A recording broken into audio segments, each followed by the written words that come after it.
everyone, and welcome back to Erasing the Stigma. I am so excited and honored to be here today with Professor Gördon Blix. He is a professor in the French department or the French and Italian department at Princeton University, and he is the chair of the department. Professor Blix specializes in French literature and culture, and he has been teaching the class Education and Democracy here at Princeton for the past 6 years. And I have actually just taken this class this semester. So I'm super excited to have this conversation. Thank you for joining us. Thank you so much, Julia. It's really a pleasure and an honor to be on your show, Erasing the Stigma. And thanks for that introduction. I'll just say about the course, Democracy in Education. Yeah, I've taught it for a couple of years right now. I'm not an expert in education or the history of education, but thinking about the importance of it in recent years in terms of shoring up the democracy in this country, in France, and many other countries, it just came to my attention that I needed to think this through, especially as somebody who is in business of education lifelong. So I've kind of taken an amateur and a teaching interest in the topic, and I'm really happy to be having this conversation with you. So. And I'm so excited too, especially because your class takes such an interesting perspective on democracy and education because, like you hinted towards, it doesn't just focus on the United States or French. It almost compares, I would say, the both countries, if you would agree with that. And it takes more so of a global perspective, which I think is going to make this conversation extremely interesting because education, as we know, is very diverse, but there's some inherent inequalities in education that you might Yeah. not imagine that you would see in both France and the United States. But as we explore in this class, we do. Yes, that's right. No, it is. It's a global issue. I mean, that's for sure. And I mean, I start from the comparison of France because that's what I know well, and the United States, where I've been for the last 30 years, and my kids go to school here as well. There are some differences, but in some ways, as you know, both France and the U.S. were countries that had democratic revolutions at the end of the 18th century, and as part and parcel of that, it was immediately obvious that some form of education had to be established and generalized and made available to the public because, first of all, equality presupposes equal rights with respect to things like education, but also, perhaps more importantly, it was understood right away that you couldn't really have a functioning democracy without citizens in both countries that were critically able to, parse the messages of their politicians and understand ongoing affairs in their own countries. And that required a certain level of education and knowledge and critical thinking. Right. No, and something that you mentioned was that democracy, the term, is associated with equality. And so I guess my first question is a broader question focused on that topic. I mean, yes, we associate democracy with equality, but also I feel like it's a pretty understood fact that our educational system is not equal. And Right. so where do you think that arose? Do you think that it almost was an idealistic perception that democracy would produce an equal education system? Or do you think that the inherent educational system that was previously established just got, I guess, misused or we've strayed far from that original message? I mean, what's your perspective on that? Well, that's a really good question. I mean, I think that there was a kind of maximalist interpretation of what equality meant among some people at the very beginning, whether it's on the French side or the American side, but it was never implemented as such. And a lot of the people that thought this education should be made available to the general public, to everyone on an equal basis, how they understood equality was sort of open to interpretation, and what the end goal of that also was open to interpretation. So I always come back to this point that, for instance, Jefferson, who I think it's in his notes on Virginia, made a case for free public education in the state of Virginia. His idea wasn't implemented at that point. You had to wait until, I think, the mid 19th century in Massachusetts to get the first grammar schools around 1852 that were mandated free and mandatory and public access. That was really the first system in the U.S. Jefferson's idea, if you read, his notes on Virginia, were that the purpose of this is to give a sort of basic education to most people, basic literacy, reading, basic numeracy. But then there would be some sort of selection that took over. So if you're going to go on to high school, you're going to go on to college, get higher education, equip yourself to be a leader in industry, in politics, in the country, then you would have to qualify for that. So it was never meant to be general access of the whole population to the higher levels, secondary and higher education. He used a phrase which is it's very insensitive, but it's the phrase he used was that the purpose of these early elementary schools would be to identify talent and quote unquote rake the talent from the rubbish, to identify them. So that tells you something about the gap, I think, between the ideals that were pronounced on the one hand and how they understood this to be a very, very selective process in which not everybody had a right to a full and complete education. And I think we're still living with that tension in very different ways right now. I mean, as you said, the system is not equal. It's not equal from the ground up. And certainly access to higher education is still extremely unequal, financially and in so many other ways. And it's education still is not a constitutional right in this country. I think many states have laws on the books that say that basic free public education is a right, but it's not a constitutional right, and that is a gap from the very beginning. Yes, and I would feel that that is a very jarring fact for listeners who don't necessarily know that. And I um I learned that for the first time in your class. So I'm sure that a lot of people don't know that education is not a constitutional right, which is shocking. And what you were talking about before, that's also, I would say, equally, if not more shocking, is that the educational system was built on the principle of equality or selection, as you put it. Um, and so I know this is something that we talk about in the class, but if you're not having the perspective of being in your amazing class, I would imagine that people might have the question of like, okay, this might have been an idea that Jefferson put forward, but it was only Jefferson who had this idea that education should be an unequal system. And so No. could you just give a brief overview on a lot of these philosophies of education that have been fundamental to shaping our system today, and how those also mirror this idea that the educational system should be unequal and not equitable in the first place? Well, I don't think he was so much of an outlier. I mean, when he made that proposition, that there should be education available at the primary level for all children, and presumably he meant, white children at that point. So there was already racial exclusion and gender exclusion going on. Presumably, he really did mean some form of equality of opportunity within that privileged class to begin with. And that was in itself a kind of radical idea, which was not implemented at the time. Like I said, it would be another 50 years or so until 1852 when the first laws in Massachusetts required free primary education for all children. So that took a long time, and then it took another 60 years for all other states in the country to follow suit. I think the last one was in 1918. Mississippi, I believe, was the one that mandated free public education last. And at that point, then there really was a requirement that all children be educated. But as we know, there were lots of grounds of exclusion, including racial ones in the Jim Crow era. So, but I think what you have to do is to sort of think this principle of equality at the same time as you think beneath it, not necessarily that mask this, but that there is a meritocratic ideal underneath. Everyone is entitled to a certain basic level of education because the country requires it, and because in some senses it's a sense that you can't possibly be a fully participating citizen unless you have a couple of years of basic schooling and literacy, and capacity to read and write. But beyond that, it was as if the system is a sink or swim system. You had to prove yourself and prove your merit in order to get any further, to have the right to have further education.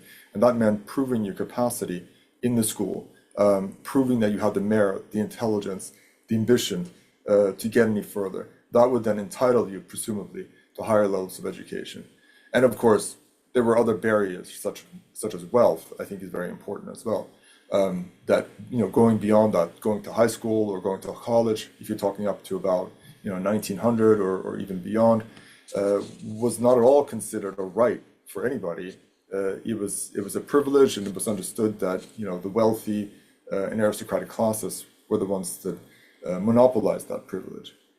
So I'm not sure that many people would have understood equality to imply that everybody had a right to high school or to college back in the early days. Now, of course, the bar has risen and higher credentials have been required over time, right? I think by around 1950 or so, the norm was that everybody attends some version of high school.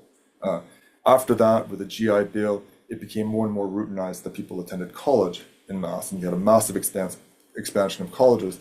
So the bar on what's considered, the necessary level of education to get along in society has gradually risen, from the time of the revolutions up until the present.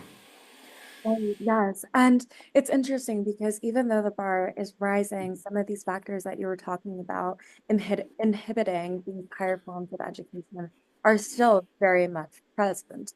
I Oh mean, yeah, we're talking about wealth, and if we put that specifically in the context of something like dyslexia and someone dealing with that, it's so extremely expensive to get intervention or even to be tested for dyslexia in right. the first place. And these racial factors are also such a prominent factor, geography. There's so many of these factors that existed for a long time, and despite this bar rising, they are still present. And Yeah. so with all of those factors in mind, it creates a bit of a bleak view of education if we're saying that, okay, this Mhm. is designed for, it wasn't necessarily designed as an equal system, it was designed to select. And also, there's a lot of factors outside of the student's control that is working against them in the selection process. Yeah. Do you think that's a fair view, or do you think that's just a pessimistic view of the system and there's some other factors of the educational system that we're not considering that make this view less? I mean, it's a really complicated question. I think it is a fair view in some ways, but I also think there are countervailing forces. I mean, we have become more and more conscious of the way that schools, and I'm going back now to elementary, middle, and high school, the way that they can be very exclusionary, even as they seem to invite everybody in and to promise everybody a proper education, right? So, in some sense, you've had, I mean, since 1975, I think you had Individuals with Disabilities in Education Act that has promised some form of, access and education to all. On what basis is something that keeps getting revised upwards. I think the legal there's a legal recognition that not enough has been done. But at the same time, the mandates that have come out of Congress from 1975 and on relating to disabilities, to individualized education programs and so on, have not been properly funded. So it's an unfunded mandate in some sense to provide specialists, special education teachers, individualized education programs to help kids that are struggling with what is basically a very normative form of education that supposes an ideal standardized learner. And who is that learner? Very few people actually embody that learner, as we know. But that's nonetheless sort of the point of departure for the way that the whole system has been built. And just sort of, going back a little bit, I think one of the major problems that has faced a democratic educational system is that it has to educate so many people, right, in a mass society. And the only way that that's been done in a cost-effective way from the start is essentially the factory model, right? So you had big classes run by few teachers. There was necessary standardization. It was not exactly a tutorial model. So in that sense, in order to cut costs, to make it effective, to make it fast, you didn't have to, but it was presumed that there was some sort of standardized learner. And then everybody who did not approximate that standardized learner and didn't learn in the same way, was different for some reason or other, kind of fell through the cracks. And it took a long time to recognize that. And I still think we're not recognizing it, right? I think it's, I mean, I think partly one of the things that has to happen is that teachers have to become better at recognizing students that are struggling in class very, very early on to find the right interventions, right? If teachers are themselves not very schooled in the kinds of problems, whether it be dyslexia or some other learning disability that students are struggling with, then how are they going to jump in and help rather than to just blame the student for their own shortcomings, Right. right? Mhm. Yeah, and there's so much that you said that I want to touch on, but Yeah, something that I really, really want to go to is this point of teachers being able to recognize those who struggle. I feel that the ability to be able to recognize those who are struggling and falling through the cracks is also dependent on the ability to clearly understand what the educational system perpetuates as the standardized learner to almost right. contrast. And so do you have a picture of like what this standard learner, this ideal learner looks like? Because like you said, a lot of students, I would argue most students don't fit in this idealistic model of the standardized learner. Yeah, I completely agree with you. I mean, I think it's some sort of fantastic model that, and actually, you know this because we read this in my class. We've been, going back to one of the first major sort of treatises of education in modern Europe was Rousseau's book on Émile, and everybody who's written on education since then, kind of cites this book eventually. But he makes the first case for a kind of child-centered education, and he says very famously, kids are not just small adults; they are different creatures altogether. They respond to different signs. They're excited about different things. Their curiosity works in other ways, and the way he saw it was that the problem one of the big problems with how we teach kids is that we assume that they're just small adults already, that they're actually smaller versions of the end product of the ideal learner, the adult who has learned to read and to write and to count and to do math in a certain set way. So you start with that end product and you project it backwards and say, well, little kid is just a small version of that, and now we need to work on skills that they presumably already have or that are somehow pre-wired to be learned in the child. And that's absolutely not the case. I mean, and he didn't know it himself because he wasn't much of a teacher, but what he told educators to do was quite right, which was to study the children. It's not just the children who have to study the adults and learn to be like them, it's the other way around too. A good teacher has to look at the kids and learn who they are, because if the teacher does not know that, he or she cannot teach them. Every learner comes at learning from a different perspective. There is no normative learner, right? Yeah, no, I think that is an extremely important point to say that there is not a normative learner No. and understanding the child from the teacher's perspective, but also from the parent's perspective is really important because a lot of times parents are a core advocate in this process, especially bringing awareness and attention of their child's learning differences to the teacher in the first place, because possibly the teacher is overwhelmed in what you would call the factory model classroom, where there's Yeah. like then there's one or very few teachers. So it's really, really interesting that our fundamental approach to education is educating adults, even though we're trying to apply this to children. Right. So, so different. Yeah. No, you assume the end product somehow, and you don't realize it. And but that's the efficiency model as well. You start out from what you think should be the end product, and you assume it's already there in the beginning. And in fact, there shouldn't even be one end product either. That's a fallacy to imagine that all learners finally are going to come out at the other end of this system shaped in a standardized way. That's a kind of impoverished vision of what education should do. I mean, we need all sorts of people in the society, right? Exactly. That is something that I am very passionate about working against what I call like the cookie cutter model of education, that Right. don't want just this one standardized student, because when you're looking at a functioning society, that is the complete opposite of what you need for a Yes. society or also a democracy to function, Right. going to our conversation about democracy. And so really appreciating the child and their strengths and what makes them unique. And also, I would say understanding that the educational system, like you're saying, is operating under this almost superficial standardized model. And Hmm. if you have a student who has strengths that are completely divergent from that, which is normal, they might look like they are not getting good grades in this model. And a lot of people internalize that as a reflection of, I'm not smart or I am not Yeah. going to be beneficial to society. But that's not true. What's Right. true is what we're talking about, that the system's Yeah. inherently structured against the student's strengths. Right. No, that's exactly right. I mean, the system is not, it is, the system, like we said before, is meant to select for certain traits. And it's a very narrow series of traits that have been identified as having value, whether it's in the 19th century economy or in the 21st century economy. Those traits are selected for almost ferociously, right? To the exclusion of all other types of talent, intelligence, inclination, disposition. And people are so rich and so different that it's very sad that very few traits get selected for. And it's no wonder then that you get the sort of funneling effect towards what you call the a kind of cookie cutter student who's good at these three things. At the end of the day, the ideal student would be the one who can score very high on a standardized test, right?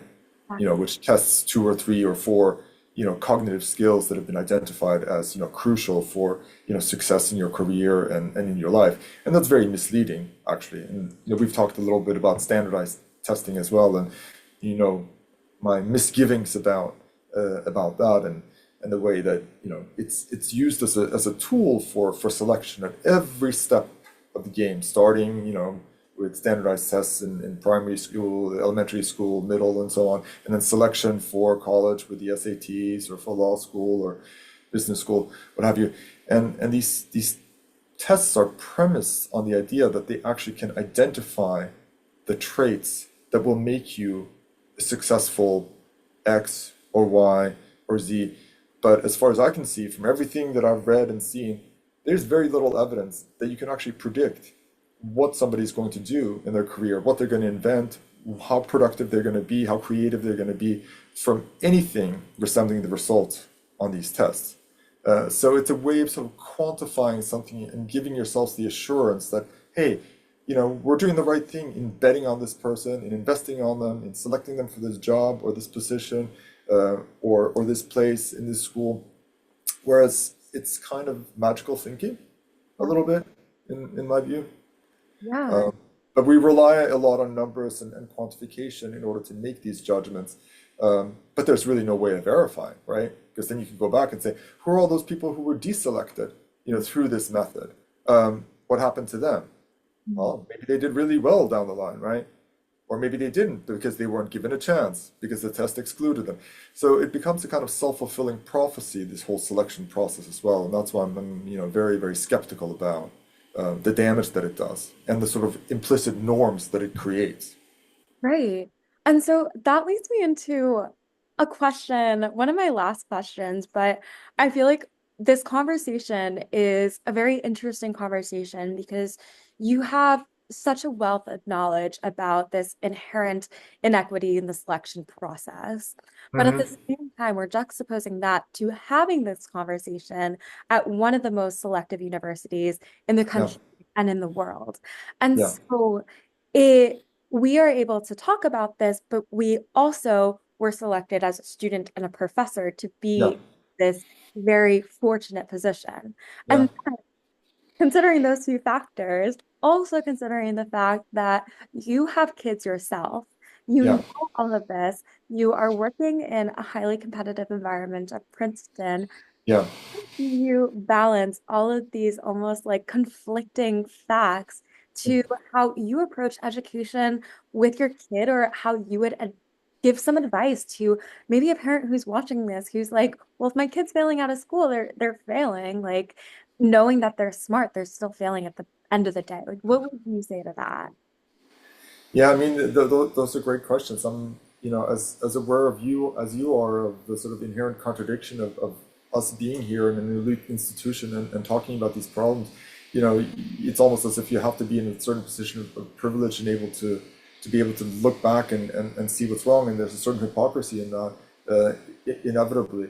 But I'll say, in my case, it's actually having been a faculty member here for over 20 years now that has made me think more and more deeply about that selection process. I love the students that we have here at Princeton. I think they're great, but I'm also aware that there are so many people out there who would never dream of applying to a place like this, and who are very, very likely to do well at Princeton as well, and who have been excluded along the way. I'm also aware of the sort of consequences of attending an elite school like Princeton, Harvard, Yale, Stanford, and so on and so forth.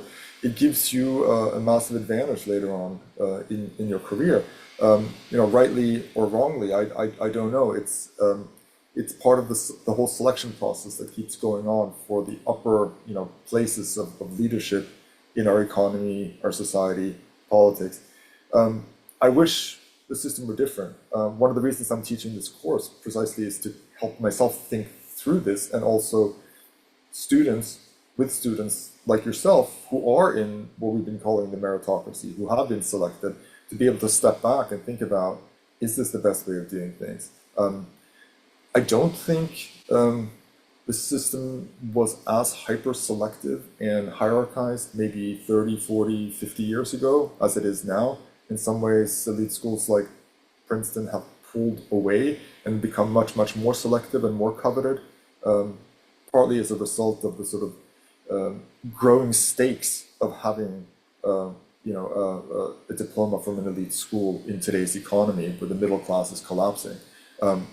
So these are all bigger trends that it's very hard for you and I to do anything about, other than maybe to raise awareness and to think about them.